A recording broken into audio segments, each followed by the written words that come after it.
Hey YouTubers, Team Warriors United here doing a deck profile for back-to-back second place Dinos with Ryan Gaskins.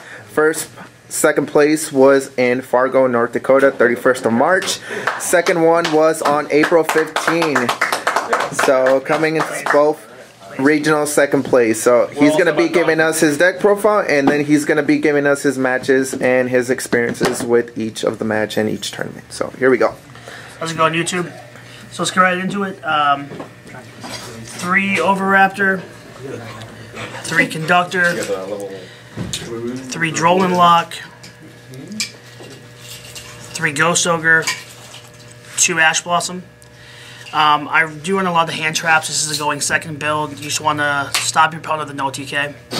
Continuing with the monsters, the 1 Overtex, 2 Giant Rex, 2 Baby, 1 Miscellaneous, 1 Gamma Seal, 1 Dogeron, and 1 Kumungus. Main deck into the Kaiju package came in clutch all day. If you don't open the hand trap and they make their boss monster, just go ahead and Kaiju over and keep playing. That's it for the monsters. Now on for the spells. 3 Fossil Dig. I actually didn't get the supers until after the regional, but they're super pretty. The only good card in this new LTS pack. It's a pretty card. Looks nice. 3 of the field spell.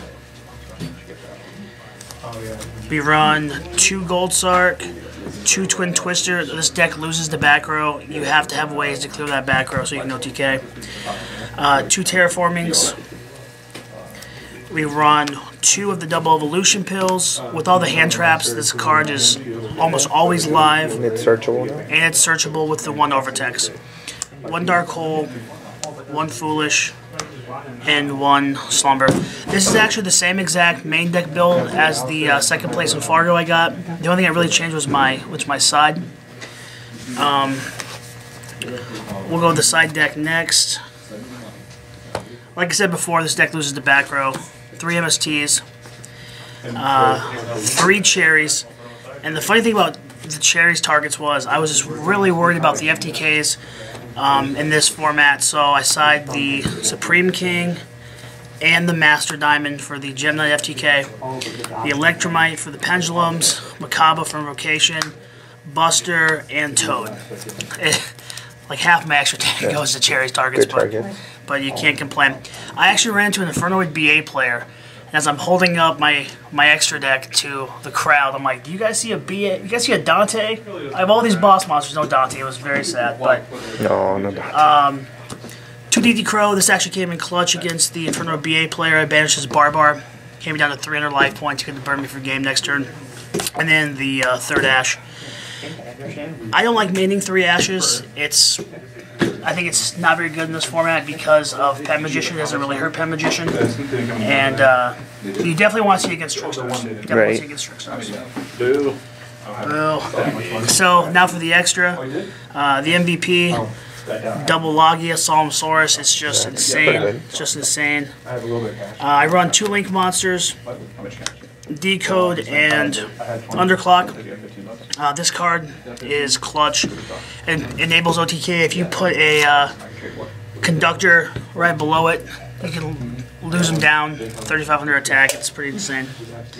Tornado Dragon for the pen matchup. Ragnar Zero.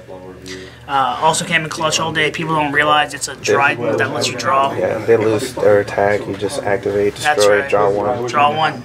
It pairs really well with Lost Roll, which drops on non-dinos down 500. Babushka, Dweller. Dolk actually run me my round 8 game. It was amazing. I never went into Cowboy for game or Super Dreadnought. For those of you who don't know, this you can overlay 2 Conductors and burn for 2,000. Yeah, it's a lot of damage. It's a ton of damage. Diamond Dyer, if you ever need to get rid of 1 back row. The Utopia package, and the 1 Castell. But otherwise, that's it for the deck profile. What's the card that you go into the most from your extra deck? Oh, definitely Logia. Definitely Logia. Right. It's after you break their board with Conductor, leaving them with almost nothing, you go into a Logia. It's really hard for them to play over a Book of Eclipse and a Solemn Judgment. Gotcha. All right. Do you want to talk about your rounds, matchups? Yeah, so first round was Herald Perfection. Oh, but before I start, Just wanted to say there was 8 rounds of this regional. I went 7-1, and of the 7 rounds I played, I 2-0'd my opponent 6 times. Yeah. So for Altoona, there was an 8 round, and for Fargo, it was a 7 round. Yeah, it was only a you 7 went round. X1 on each one of them, got 2nd place. Yes, sir. It was a great time. For this regional, I played Hero Perfection first. Trickstars round 2, which the Trickstar player actually ended up going X1 and getting third place right behind me. So that was pretty cool. Round 3 is Pen Magician. Round 4 is my only loss, which is World Chalice. That deck makes crazy boards. Yeah. And I wasn't ready for it. Round 5 was Pen Magicians. Round 6 out of nowhere was this awesome Blue Eyes player. He ended up getting 5th place, I believe, actually. Did really well with the deck. Right. Awesome guy. Round 7, Infernoid Burning Abyss. Just these crazy decks at the top tables. I wasn't ready for him, and he stopped me game 1. Game 2 got me down to 300 life points where I came back, and then game 3 I made a pretty big board you couldn't overcome.